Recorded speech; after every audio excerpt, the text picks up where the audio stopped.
네, 자, 지난주에 이어서 이번 주도 마찬가지로 실적 발표에 대한 기대감이 분명히 있는 것은 사실인 것 같습니다.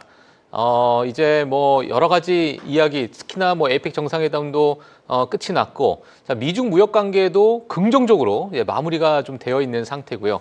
자, 물론 히토류에 대한 규제가 만약에 다시 일어나게 된다면 미국은 관세를 부과하겠다라는 이야기는 나오곤 있습니다만, 결과론적으로 봤을 때는 그래도 긍정적으로 좀 마무리가 된 것 같습니다. 자, 이제 뭐 남아있는 여러 가지 이슈를 보게 되면 사실 시장에선 좋아할 만한 이슈보다는 어찌 보면 불확실성을 좀 야기시킬 만한 이슈가 남아있지 않나라는 생각이 좀 들고 있는데, 자, 이번 주 실적 발표의 어떤 결과에 따라서 시장의 분위기가 또 어떻게 될지 한 번쯤은 좀 지켜봐야 될 것 같습니다. 자, 오늘 우리가 사실 우려라고 하기에는 좀 그렇겠지만 또 하나씩 좀 체크해봐야 될 부분도 없지 않아 있는 것 같습니다. 자, 이런 부분을 저희 디멘전 투자자문의 송재근 대표님과 함께 하나씩 좀 짚어나가도록 하겠습니다. 안녕하세요, 대표님. 안녕하세요. 예. 자, 지금 뭐 분위기, 지난주 한 주 동안의 분위기를 대표님께서는 뭐 어떻게 보셨습니까? 전체적으로는 우리나라도 그렇고 전 세계적으로 그렇고 미중 소위 협상이 잘 마무리됐다. 이게 가장 큰 거였고요. 우리나라는 또 이제 한미 또 한중 뭐 어쨌든 큰 산을 그러니까 기대 반 걱정 반 했는데 다 잘 넘겼다. 그러니까요. 일단 그랬고 또 실적도 사실은 다 엄청나게들 많은 빅5가 다 발표를 했는데 또 지난주 수요일 날 나와서 제일 걱정했던 메타는 박살이 나버리고. 진짜. 메타를 보면서 네. 대표님 생각이 많이 났습니다. 그러니까요. 걱정을 했는데 이게 항상 희한하게 걱정을 하면은 이게 골프도 저러 가 죽을 것 같은데 그럼 꼭 글로 가서 죽는 것 같은 이런 이게 무슨 징크스처럼 이게 저렇게 하면 잘 된다라고 생각해서 글로 가야 되는데 항상 안 되는 것만 좀 잘 맞는. 그러니까요. 그래서 어쨌든 대신에 어쨌든 거기서 또 새로운 또 약간 시장의 변화. 뭐 오늘 주제도 이제 그래서 그런 걸 갖고 왔는데 이제 AI 투자에 약간 또 그 소위 투자자들의 눈높이, 평가 잣대 뭐 이런 게 좀 바뀌고 있구나. 이제 그런 것도 느낄 수 있고 그것이 이제 또 오늘 우리 국내 시장에서도 발견됐고 오늘 또 좀 프리마켓에서도 어느 정도 또 마이크론 실적에서 좀 주가에서도 이렇게 보이는 것 같아서 요거는 이제 우리 투자자분들도 같이 한번 나누면 좋겠다 이런 말씀드렸습니다. 알겠습니다. 자, 그러면은 뭐 약간의 좀 바뀌고 있는 분위기 그리고 우리가 앞으로 남아 있는 여러 가지 이벤트 이런 부분을 우리가 좀 봐야 될 것 같은데 어떤 부분부터 우리가 좀 봐야 될까요? 지금 사실 뭐 유동성에 대한 이야기들도 분명히 많이 나오고 있고 뭐 유동성부터 우리가 한번 짚어볼까요? 그러면 유동성이요. 1차적으로는 지난주 그러니까 사실은 저는 이제 한 주 한 달 가면은 복귀를 꼭 해보거든요. 그럼 복귀 먼저 하고 그다음에 유동성으로 넘어가시죠. 이제 그걸 짧게 하면서 유동성을 같이 연결해 볼 수 있을 것 같아요. 1차적으로는 그러니까 사실은 지난 한 달 동안 가장 큰 변동성을 보인 게 우리 머릿속에는 금인 것 같아요. 고점 찍고 박살 나고 뭐 그랬다가 또 계속 옆으로 움직이고 그래서 저는 금이 많이 빠졌을 거라고 생각을 했는데 한 달 놓고 보면 여전히 금은 자산군에서는 1등을 했고요. 그렇게 빠졌는데도 근데 금과 달러 지수가 공동 1, 2위를 했다는 것이 좀 특이하다. 보통 금하고 달러하고는 조금 따로 떨어져서 움직였었는데 그렇죠. 지금은 이제 달러 지수와 금 이건 이제 FOMC에서 파월이 그 12월 달 금리 인하 가능성에 대해서 상당히 뭐랄까요 매파적으로 얘기하면서 그러면서 이제 사실은 금리가 생각보다 강세를 보이면서 그러면서 이제 달러 지수가 조금 강해지는 이런 모습 뭐 그럼에도 불구하고 또 금 가격은 또 유지가 되는 이런 현상이 있었고요. 제일 고생한 건 뭐냐? 비트코인이었습니다. 비트코인이 한 달 동안 10% 이상 빠졌고 오늘도 보니까 뭐 주말 동안 또 계속 좀 지지부진하더라고요. 저는 이제 그걸 해석하는 가장 큰 거가 비트코인이야말로 우리가 시장의 유동성의 흐름이 어디로 가고 있는지를 보여주는 가장 그 소위 말해 앞서 있는 선행 지표다 또는 동행 지표다라고 해석을 하거든요. 펀더멘탈도 없고 사실 냉정해 보면 펀더멘탈이 없잖아요. 그렇죠. 뭐 어떻게 뭐 일단 뭐 미 정부에서는 이렇게 쓰일 것이다, 저렇게 쓰일 것이다. 하지만 뭐 사실 아직까지는 보이는 게 없으니까. 지금 그것에 레버리지를 걸어주고 뭐 이래야만 사실은 가격이 좀 더 부스팅되고 예. 또 그런 것이 빠지면 또 약간 그렇죠, 슬로다운하고 그렇죠. 예. 그렇기 때문에 어찌 보면 이것이 제도권으로 들어오면서 좀 더 이 단기 유동성에 좀 더 이렇게 딱 밀착돼 있는 그런 지표라서 그래서 사실은 비트코인을 제가 꾸준히 이제 보는 이유가 예. 시장의 지금 유동성의 흐름이 어떻게 되고 있는지를 일종의 분위기를 파악할 수 있는 되게 좋은 예. 일종의 자산 또는 지표 이렇게 해석을 할 수 있을 것 같습니다. 만약에 비트코인에 대한 뭐 일부 매도세가 좀 증가가 된다면 그 자금이 어디로 좀 흘러 들어갈 것이라고 좀 대표님께서는 보세요, 보통? 주식시장으로 많이 보세요, 어떻게? 일차적으로 이제 예. 사실은 이것은 제가 어떻게 해석하냐면 비트코인 같은 경우에 이제 변동성 자체의 변동성도 크지만 예, 예.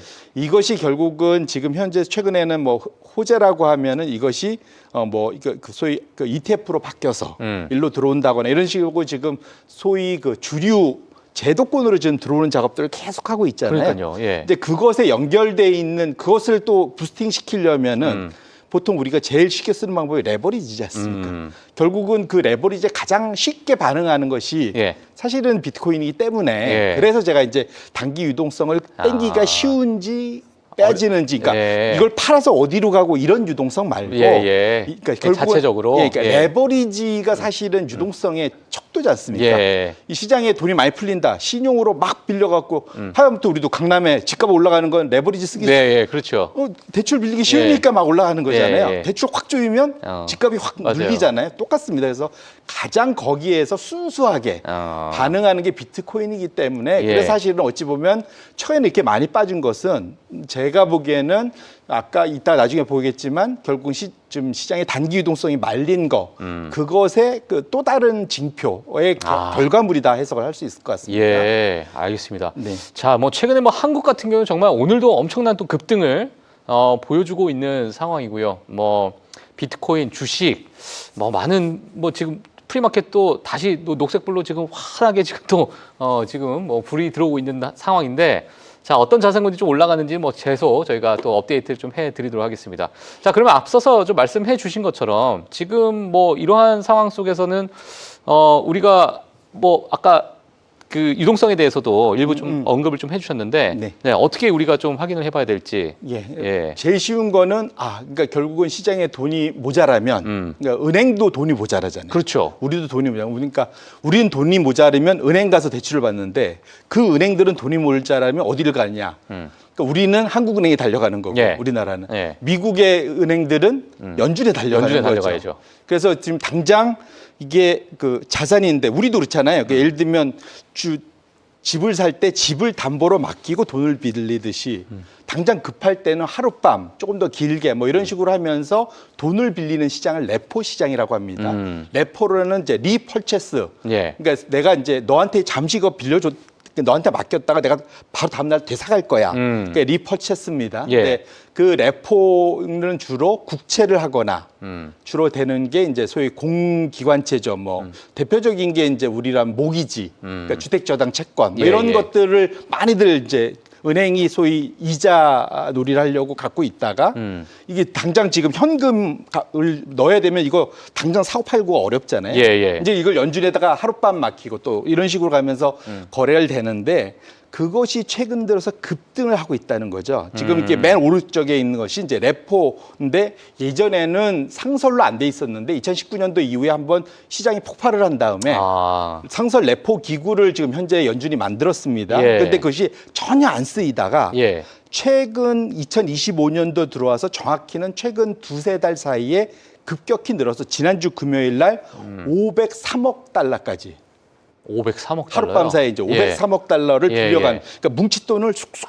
빼가는 거죠. 예. 그러니까 이게 소위 이제 채권, 그러니까 국채도 맡기고 모기지 그 채권도 맡기고 이거는 뭔가 이제 이게 시장이 내가 지금 돈이 모자르다는 신호인 거잖아요. 예, 예. 그럼 이 일이 왜 일어났을까를 그 왼쪽에 이제 원인을 보시면은 시장에서 갑자기 돈이 모자라는 거는 기본적으로 누군가가 돈을 빼가니까 모자란 거죠. 그렇죠, 그렇죠. 누가 빼가느냐? 범인은 미국 재무부입니다. TJ 잔고에 네, 맞습니다. 들어가는 돈으로. 맞습니다. 그러니까 예. 기본적으로 지금 미국이 관세 엄청 수입 때문에 돈이 많이 벌려들어서 좀 괜찮지 않나? 할 것 같은데 예, 예. 올해도 여전히 6%대의 재정 적자 GDP 대비 일으키고 있고 그러다 보니까 특히 하반기에 지금 재정 적자가 빨리 늘었어요. 그래갖고 이걸 만회하기 위해서 지금 엄청나게 국채를 찍어대고 있는 거죠. 아. 그것이 이제 가운데 있는 것이고요. 재무부 일반 계정, 우리로 따지면 요구불 예금 같은 그냥 통장입니다. 예. 월급 왔다 갔다 하는 통장 같은 건데 예, 예. 여기에 사실은 세금 거두면 여기에 이제 돈이 들어가는 거고 채권 찍어도 일로 돈이 들어간다. 그래서 저기에 그 소위 잔액이 올라가는 거는 돈을 시장에서 뭔가 끌어오는 거다. 거니까. 세금을 갖고 오는 것도 돈을 끌어오는 거고 국채를 발행하는 것도 시장에서 현금을 끌어오는 거죠. 예. 그것이 지금 제일 낮았을 때가 한 3천억 달러에서 지금 1조 달러에 육박하고 있어요. 야. 어마어마하게 시장에서 한 7, 8천억 달러를 좀 끌고 가고 있고 더 끌고 갈 것 같거든요. 그런데 이제까지는 별 일이 없다가 왜 지금 이 일이 벌어졌느냐. 그리고 사실 이 TJ 잔고가 원래 이 재무부에서도 본인들이 목표치했었던 어떤 금액이 있는데 그 목표치했었던 금액을 어느 정도 좀 채웠다라는 이야기가 최근에 나오긴 해서 이제 어느 정도 시장에 있는 유동성을 좀 확보를 했지만 이제 채웠기 때문에 다시 또 그 부분을 좀 풀 것이다. 뭐 이렇게 또 월가에서는 보셨던 뷰들이 좀 제가 알기로는 좀 있었는데 이게 더 유동성을 더 좀 끌어들일 그러한 요인으로 지금 보고 계신 거예요? 왜냐하면 어떻게, 당장 돈이 나가야 될 게 내년 초에 있는데 예. 환급을 해줘야 돼요. 우리 예. 소위 원 뷰티풀 빅 뷰티풀 예. 빌. 오빠 법안. 예, 오빠 법안. 예, 예. 오빠 법안님이 내년 1월 달에 예. 세금 환급을 해줘야 되거든요. 그 돈 갖고 있어야 되잖아요. 그리고 나중에 세금이 돌아오는 건 4월 달에 들어오잖아요. 그렇죠, 그렇죠. 그러니까 그 사이에 그 사이에 돈을 쟁겨놔야 된다는 거죠. 그러니까 지금 계속 열심히 좀 땡기고 있다, 좀 이러고 있다 보셔야 될 것 같고요. 그러다 보니까 이제 이렇게 우측으로 섰는데 과거에는 이렇게 이걸 해도 받아줄 수 있는 또 다른 큰 뭉칫돈이 있었는데 영래포란 게 있었어요. 예. 그러니까 2020년도 이후에 소위 QE 하면서 엄청나게 돈을 쫙 시장이 풀었잖아요. 근데 이게 너무 많으니까 다시 또 과잉된 것을 우리가 이자 많이 줄 테니까 우리한테 맡겨 연준이. 그걸 한 게 이제 연준의 영래포 시스템이고요. 그 안에 최대 2.4조 달러까지 꽉 차 있다가 이걸 야금야금 시장에서 필요하다고 할 때마다 쭉쭉쭉 빼주면서 그것이 드디어 최근 들어서 제로가 됐거든요. 그러니까 결국은 지금 재무부는 시장에서 돈을 땡겨가고 원래는 그것을 영래포에서 빼가면 좋은데 영래포는 이제 잔고가 바닥이 났고 이건 이제 다시 돌아오지 않거든요. 그러다 보니까 지금 시장에 뻥뻥뻥 구멍이 나오기 시작한 거다. 이렇게 보셔야 될 것 같고 지금 사실 어느 선이 적정인지는 연준도 몰라요. 그때 맞춰가는 거거든요. 근데 지금은 확실히 이것이 구멍이 난다는 걸 알기 때문에 시장의 적정 유동성이 부족하다는 게 느껴지기 때문에 부랴부랴 빨리 12월 1일부로 QT를 마무리한 거고 지금 상황에서는 조금은 더 그러니까 지금의 시장의 유동성을 조금은 단기 유동성 정도는 좀 풀어줘야겠다라는 생각이 연준의 기본적인 생각이다. 이렇게 보셔야 될 것 같습니다. 단기적으로. 네. 그러면 지금 너무 좀 제가 앞서서 말씀을 드리는 건데 지금 어찌 보면 실적 발표에 대한 기대감도 분명 시장에서는 있겠지만 만약에 이제 11월 첫째 주 또는 뭐 둘째 주 뭐 이러한 어떤 흐름이 일부 좀 꺼지게 되면 그러니까 지금 시장에서 좀 긍정적으로 보고 있는 이런 빅 이벤트들이 어느 정도 사라지고 지금 말씀하셨던 여러 가지 유동성에 대한 감소가 시장에서는 그대로 고스란히 또 받아들이게 되거나 또는 우려하거나 뭐 이렇게 된다면 11월 달 특히나 12월 1일 날 시작된 QT의 종료를 앞두기 전쯤부터는 시장에서 어떤 유동성 장세가 조금은 좀 주춤할 수 있을 만한 그러한 타이밍일까요? 어떻게 봐야 될까요? 말씀 주신 대로 이제 그것은 뚜껑을 열어봐야 될 텐데 왜냐하면 제가 말씀드린 대로 시장 유동성도 연준도 봐가면서 지금 하고 있는 상황이라서 근데 확실한 거는 우리 이전까지는 QT 종료했다 할 때 다 좋아했잖아요. 돈 푸니까 맞아요. 엄청 좋다. 그럼 지금도 좋은 것인가? 그렇죠. 그럼 이전에 사실은 지금 얘기만 해도 사실 좋아져야 되잖아요. 그렇죠. 미리. 물론 이제 일부 좋은 것도 있긴 하지만 근데 지금 레포 시장은 전혀 아직 아까 말했는데 오히려 더 올라가고 있고 지금 아직은 전혀 불이 꺼졌는지 좀 더 이번 주는 좀 지켜봐야 되고 사실은 이렇게 보셔야 될 거예요. 그 이후로 할 일이 뭐냐? 그럼 연준은 원래 지금까지 뭘 했느냐? 시장에서 원래는 한 150억 이렇게 하다가 월 단위로 지금 50억 달러 국채 지금 만기 돌아오는 거 이제 더 이상 롤오버 안 하고 계속 이제 그걸 꺼왔죠. 그러니까 돈을 받아온 거니까 예. 그게 QT였잖아요. 그러니까 소극적 QT. 그리고 모기지 채권 이게 한 150억 달러인가? 뭐 190억 아니 200억 달러인가 뭐 이 정도 됐던 것 같아요. 네. 그러니까 규모는 좀 더 컸는데 지금 앞으로 어떻게 할 거냐? 국채는 더 이상 QT 안 한다. 멈춘다 일단. 예. 대신에 그다음에 뭘 할 거냐? 모기지는 지속적으로 QT를 한다. 어. 만기 돌아오면 나는 이제 바로 환매해서 돈 가져갈 거야. 네네. 그럼 시장에서 돈을 빼가죠. 그 예. 돈으로 뭐 할 거냐? 국채에 투자할 거야. 아. 근데 국채에 투자할 텐데 어떻게 할 거냐가 중요하잖아요. 예. 이거를 장기 국채에다 투자를 해주면 베스트. 어. 근데 거기에 뭐가 한 가지 얹었냐면 우리가 좀 평균 만기가 좀 길어. 지금 제가 그 밑에다가 짧게 써놨는데 네네. 연준 보유 국채 만기가 107개월이에요. 그런데 지금 미국 재무부가 미상환, 즉 시장에 뿌려놓은 국채의 평균 만기는 72개월입니다. 72개월. 짧죠. 네. 연준은 길게 들고 있죠. 예. 그러면은 이것을 연준의 긴 것을 지금 미국 재무부와 같은 수준으로 맞추려면 그래야지 노이즈가 없으니까 예, 예. 지금은 어찌 보면 배팅하고 있는 거거든요. 연준이 예, 예. 금리 떨어지면 돈 많이 먹으려고 하는 배팅이 맞습니다. 이게 어. 이제 듀레이션 뱃이라고 하거든요. 예, 예. 이렇게 하면 연준은 안 되죠, 사실은. 보통 그렇잖아요. 그렇죠. 장난하는 것도 아니고. 예, 예.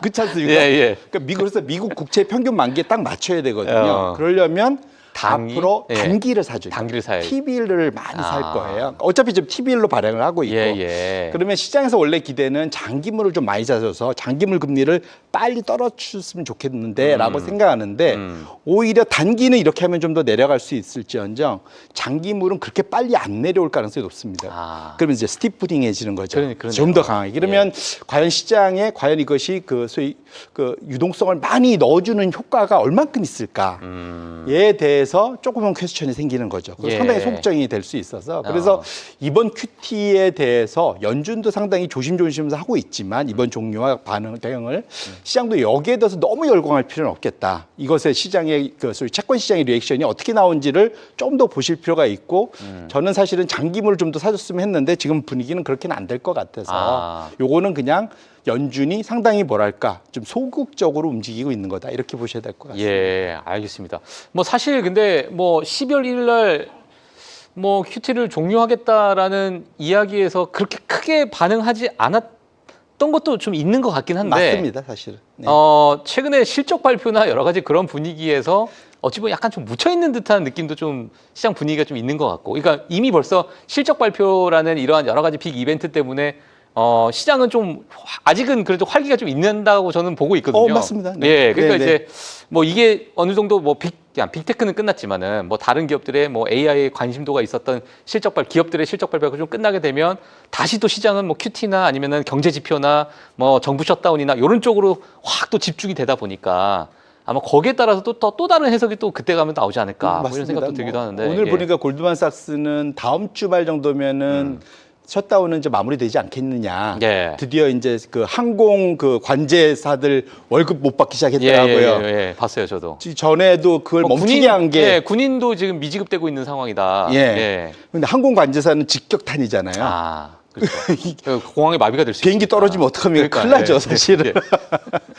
아마 그래서 이제 다음 주 말 정도면은 셧다운 마무리될 텐데 그러면 그 이후로는 경제 지표들이 좀 잡히면서 예. 그러면 좀 조금 더 이제 매크로에 대해서 좀 더 관심이 있을 것 같고요. 이번 주까지는 아무래도 결국 나머지 또 저희 그 AI 관련된 종목들 뭐 엔비디아, 팔란티어, 퀄컴, 뭐 AMD 뭐 이런 기업들. AMD 참. 야. 그러니까 맨 마지막엔 디즈니도 소비. 있고. 예. 뭐 여기까지 보면서 이번 주는 마무리하지 않을까 싶고요. 뭐 기본적으로는 지금 상황에서는 초반에는 좀 강세를 보일지언정 뒤로 가면서는 이런 것들을 좀 더 챙겨보지 않을까 이렇게 생각합니다. 알겠습니다. 네.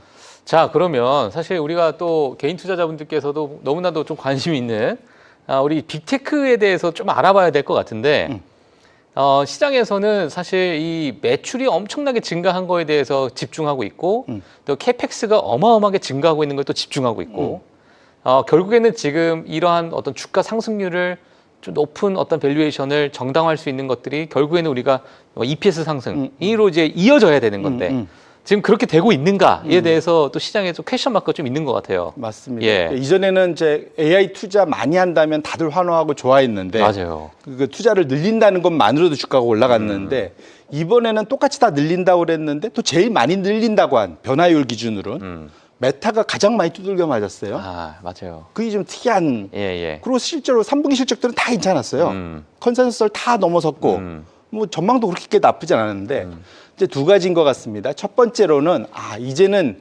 양도 양이지만 그 질을 따지기 시작했다.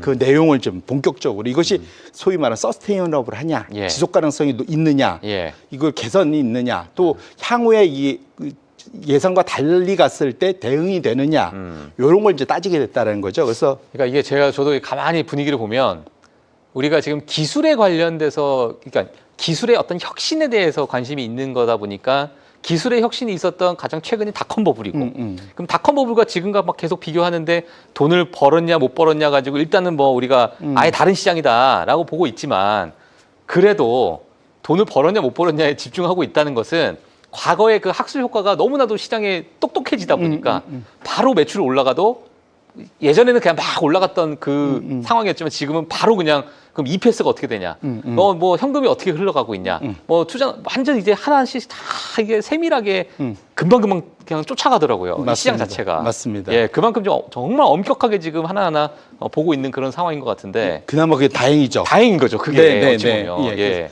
그 정도는 건전하다고 볼 수 그렇죠, 있으니까요. 그렇죠. 예. 근데 이번에 그러니까 크게 갈렸습니다. 그래서 이제 두 번째 차트를 한번 화면에 띄워봐 주시면 예. 확실히 한 주간 동안 아마존 알파벳은 성과가 되게 좋았고요.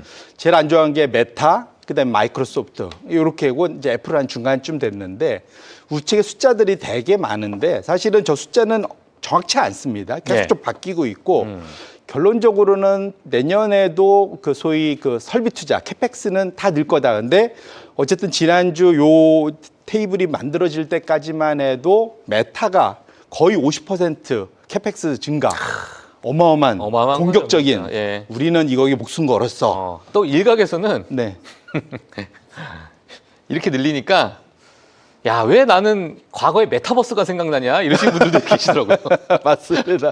야, 이거 맞아? 이거 뭐, 야, 이런 느낌도 일부 투자자들이 약간의 그 메타버스의 그 아직 혼이 남아 있어서. 그래서 그 말씀하신 대로 그래서 예. 그걸 이제 저걸로 또 그 파이낸셜 타임즈는 헤드라인을 예. 그러니까 소위 저커버그가 어. AI 욜로 트레이드를 한다. 아. 인생 뭐 한 번 사는 거 한 방으로 가는 거. 예, 인생 한 번 사는 거 나는 AI 목숨 걸었어. 이제 그 얘기하는 거죠. 예. 근데 어쨌건 그렇게 하는데 문제는 그 다음번 제가 말씀드린 프리캐시 플로우. 아, 예. 근데 내가 이제 실제로 EPS는 감가상각 이런 거에 따라서 많이 바뀔 수 있어서 내가 그러니까 영업해서 벌어들인 현금 흐름, 예. 그다음에 투자해서 나간 현금은 두 개를 빼고 나면 나한테 남는 현금 흐름이 있잖아요. 예.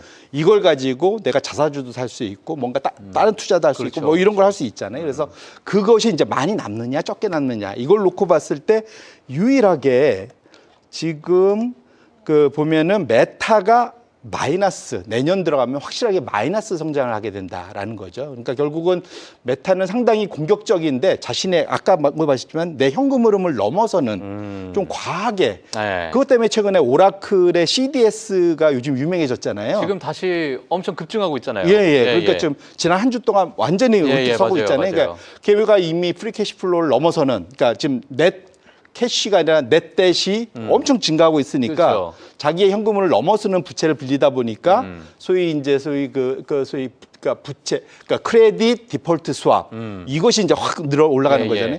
메타도 어찌 보면 이제 그 걱정을 하기 시작한 거다. 그러니까 보고 있는 거, 그러니까 망한다는 얘기가 아니라 예. 저렇게 되면 뭐가 문제냐면 당장 자사주 소각이 어려워져요. 아. 그렇잖아요. 그렇죠. 이게 그렇죠. 근데 캐시플로우가 이제 프리캐시플로우가 줄어들면 자사주가 어렵기 때문에 내년도는 빅테크들의 자사주 매입이 둔화될 수가 있어서 그걸 일단 우리 투자자분들이 한번 염두에 보실 필요가 있고요. 그게 첫 번째고. 그럼 아마존 알파하고 메타 마이크로소프트하고요. 가장 큰 태별 제가 보기에는 예. 아마존과 알파벳은 자체 AI 칩을 개발해서 그걸 이제 적용하면서 예. 그로부터 비용 효율화를 만들어내고 있다. 첫 번째. 예. 하지만 메타, 마이크로소프트는 그게 안 된다. 그냥 엔비디아든 외부에 다 의지하고 있다. 그러네요. 그게 가장 큰 차이다. 두 번째, 아마존 알파벳은 거기에 더 나가서 자신들이 만들어낸 그 AI 칩으로 굴리는 데이터 센터를 외부 고객한테 서비스를 합니다. 예. 그러면 이제 가격 경쟁이 더 있겠죠. 그렇죠. 엔비디아보다는 더 싸게 만들어낼 수가 있으니까. 그것이 본격화되면서 그 다음 기대는 뭐냐면 얘네들도 나쁘지 않겠는데 대신에 이렇게 못하면 점점 차별화가 되겠네. 그게 첫 번째. 두 번째로는 그렇게 하면 엔비디아가 이렇게 GPU 시장을 독점하고 있었는데 지금 AMD도 나오고 뭐 퀄컴도 나온다는데 야 이제는 아마존 알파벳도 이제 더 본격적으로 나오는 거 아니야? 그러면 사실은 GPU 플레이어들이 늘어나는 거잖아요. 엔비디아 혼자에서. 그런데 HBM은 딱 3개밖에 없습니다. 여기서 더 늘어날 수가 없어요. 예. 그렇지 않습니까?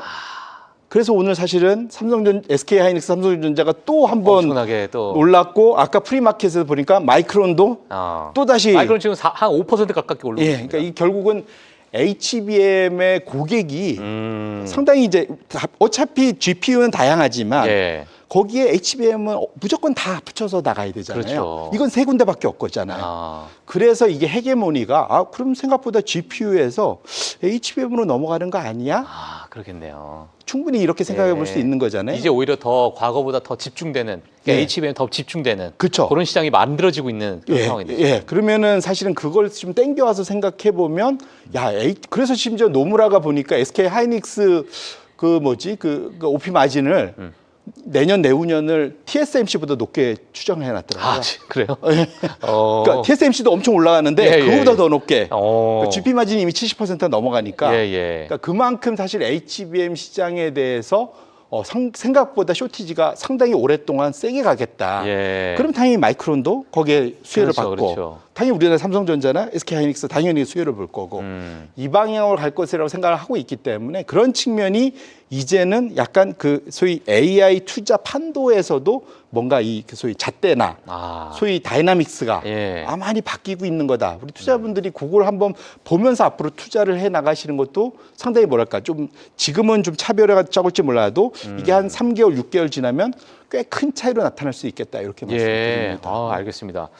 자, 지금 뭐 사실 뭐 데이터 센터부터 해서 HBM에 대한 관심도는 뭐 과거부터 너무나도 많았고 뭐 거기에 대한 핵심 플레이어로서 뭐 방금 말씀해 주셨던 많은 이제 기업들이 좀 있고 우리나라 기업들도 마찬가지로 가장 핵심 플레이어인데 이게 오히려 과거에 엔비디아나 뭐 TSMC나 뭐 과거에 정말 어찌 보면 독점력을 갖고 있었던 거 쏠렸던 그 관심도가 이제는 약간의 뭐 클라우드 기업들이나 아니면 이 TPU나 이런 거 만드는 요 기업들로 분산이 되면서 오히려 HBM에 또 쏠릴 수 있는 혹시나 이게 만약에 지나가게 되면 그 다음은 대표님은 어떻게 좀 보고 계세요? 지금 이게 요 다음 단계 또 지금 작년 재정연하고 올해하고 제가 어디 무슨 그 유튜브에서 소위 이런 벤처 캐피탈리스트 미국의 유명한 그분이 얘기하는 걸 쭉 듣다가 저도 이제 무릎을 딱 쳤는데 작년과 올해하고 크게 달라진 게 이 데이터 센터 AI 투자에 대해서 작년까지만 해도 예를 들면 그 소위 그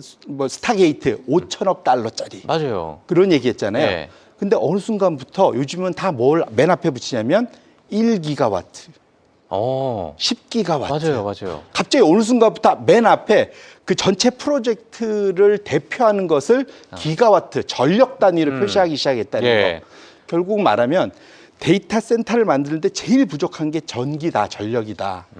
그것이 첫 번째 지금 나오고 있다고 봐야 될 것 같고요. 그것에 맞춰서 나머지가 따라간다. 지금 제일 부족한 게 여기고 시간도 많이 걸리고.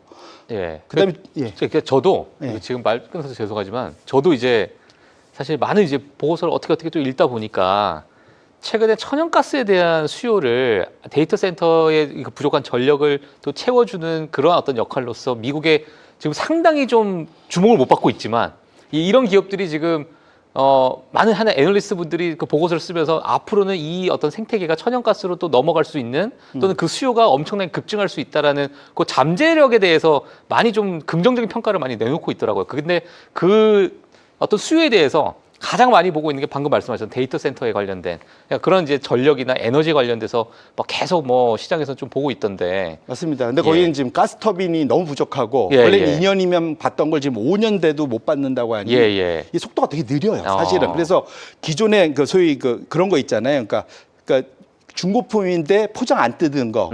심지어 가스터빈도 그런 게 있더라고요. 맞아요. 그걸 사다가 끼워놓고 뭐 이런 거, 그러니까 좀 철질한 거. 그 가스터빈까지 늘 정도인데 사실은 그래서 넥스트를 볼 게 우리가 지금 이게 그 윤리적으로는 좀 부족하지만 미국의 석탄 기업들을 다시 봐야 될 수도 있겠다. 석탄 기업들. 왜냐하면 지금 유일하게 중국하고 미국의 이 전력에서 중국은 전력 생산이 기하급수적으로 우상향하는데 미국은 그냥 수평이거든요. 이것의 큰 격차 중에 하나가 또 가격도 차이가 많이 나요. 가장 큰 것 중에 하나가 석탄을 중국은 여전히 갖고 있고 그렇죠. 미국은 이래저래 어떤 이유로 어쨌든 많이 죽여놨는데 지금 사실은 이걸 쫓아가려면 석탄을 다시 떼야 될지도 모르는. 근데 트럼프면 뗄 것 같지 않아요? 뭐 석탄뿐만이겠습니까? 뭐 사실. 그래서 사실은 AI의 모든 것이 올인된다면 아마 그것까지도 고민할 수가 있겠다. 유럽은 얘기가 다르겠지만 미국은 충분히 중국과의 경쟁 때문에라도 이걸 할 수도 있겠다는 생각을 저는 해봤고요. 당장은 데이터 센터도 이게 물리적으로 지으려면 들어가야 할 것들이 실제로는 인프라가 뭐 어마어마무시하게 맞습니다. 이게 그 실제로 데이터 센터 지금 1기가짜리가 한 500억 달러 정도 든다고 그러더라고요. 그중에 한 40%가 350억 달러 정도가 GPU고 나머지 기타 등등 전력 뭐 쭉쭉 들어가는데 사실은 그러면 이제 이것을 들어가서 실제로 이거를 짓는 거 여기에 들어가는 무슨 하다못해 건설사든 뭐든 그 안에 조그마한 냉각 시설 하는 애들이든 뭐든 이런 애들이 실제로 들어가서 만들어줘야 되잖아요. 이런 것들도 사실은 지금 그 사이에 못 오른 것들은 올라가야 된다. 이런 아이디어들도 분명 같이 있더라고요. 그래서 실제로 물리적으로 데이터 센터가 말로만 지금 막 돈으로 막 떠들고 있지만 실제로 건설하는 과정에서 이제 매출이 올라오는 후행적으로 뭐 이런 데들이 사실은 미국이든 또 심지어 우리나라든 앞으로 주가가 그 사이에 못 오른 것들은 올라갈 수 있겠다라는 아이디어를 또 얻어볼 수 있을 것 같습니다. 알겠습니다. 자, 오늘 뭐 시간이 좀 더 있다면 뭐 더 깊게 또 이야기를 좀 나눴으면 좋겠지만 저희가 다음 주에 또 저희 송정규 대표님과 함께 또 이제 뭐 한번 또 이제 실적 발표가 지나고 나면 새로운 또 가이던스를 통한 새로운 아이디어들이 또 시장에 나오니까 자, 그런 부분 하나씩 좀 짚어보는 시간은 다음 주에 저희가 좀 기약을 해봐야 될 것 같습니다. 자, 오늘 디멘전 투자자문의 송정윤 대표님이 여기서 저희가 보내드리도록 하겠고요. 다음 주에 또 찾아뵙도록 하겠습니다. 감사합니다. 네, 고맙습니다.